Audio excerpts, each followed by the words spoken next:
Hey there, Jeremy here at Bindari on the outskirts of Rockley Village, and it's the second last day of 2022, and I thought I'd make this little video just to reminisce in the future.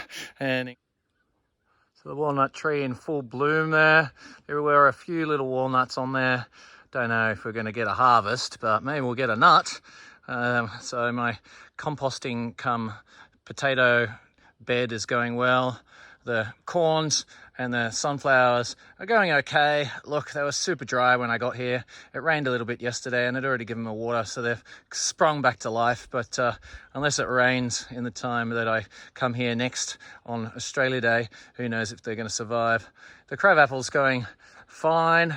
There's a couple of little flowers that might turn into teeny weensy apples.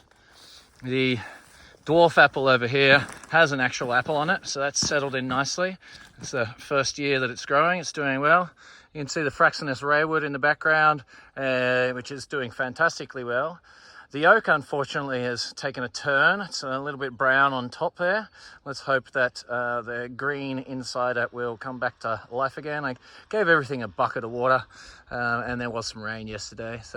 And there's another little walnut there that is growing well as well. So overall, not too bad as far as the trees go. There's the apricot and the peach over here, which are just sort of struggling.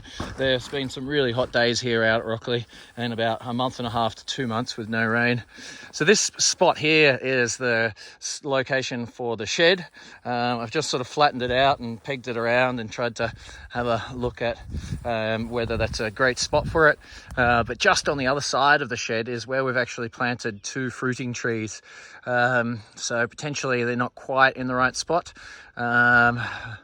Moving trees is a bastard, but we might have to do that.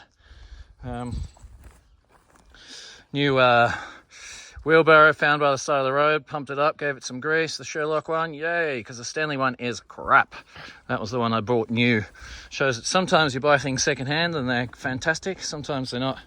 All these trees here were out in little pots and they just got baked, and I thought they were doing well, but it looks like they're, who knows if they're going to survive.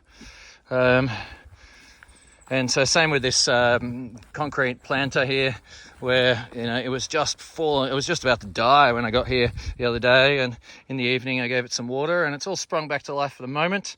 And I wonder if it'll last, until 26th of January when I come back, and where it's going to rain in between. I got plenty of water catchment spots, and let's hope it rains and we can catch some water. Here's one of the water catchment spots here. That's the woodshed that I have built over a number of periods, and there is an idea for a proper water catchment, but at the moment it's just a couple of buckets. But I did finish off this little landing in front of the paved area. So all these rocks actually came from the site. It's all shale, and I've cleared it of dirt, and so this was a really boggy, muddy spot. And now it will never get muddy again because there's some ag pipe going underneath, and it comes out here, so any water will actually be able to drain out of this spot. We'll always be able to hang out in our lovely little campsite spot. There's a whole bunch of firewood that needs to be chopped, but we've got enough for if we arrive next time. There's just enough dry stuff there. The frog pond's doing well. Lots of frogs in there, lots of frogs. Whole bunch of bricks all stacked neatly over here for whatever project I deem they go for. Blue metal, well, there's lots of spots for that as well, but again, some big jobs ahead of me, but one job at a time. I did manage to get the fridge installed to the caravan just there. It's a DC fridge, and there are 3 batteries just in the top there, and they're all sitting in parallel. They trickle charge off those solar panels, so there's plenty of power, plenty of 12-volt power in the there's my daughter, plenty of 12-volt power in the caravan to run the fridge. So moving right along, the driveway got some of that gravel, some of that blue metal, and so did the parking spot. So I don't think I've shown that yet on any of these clips. The hammock is, up for the moment. I better take that down before we head off.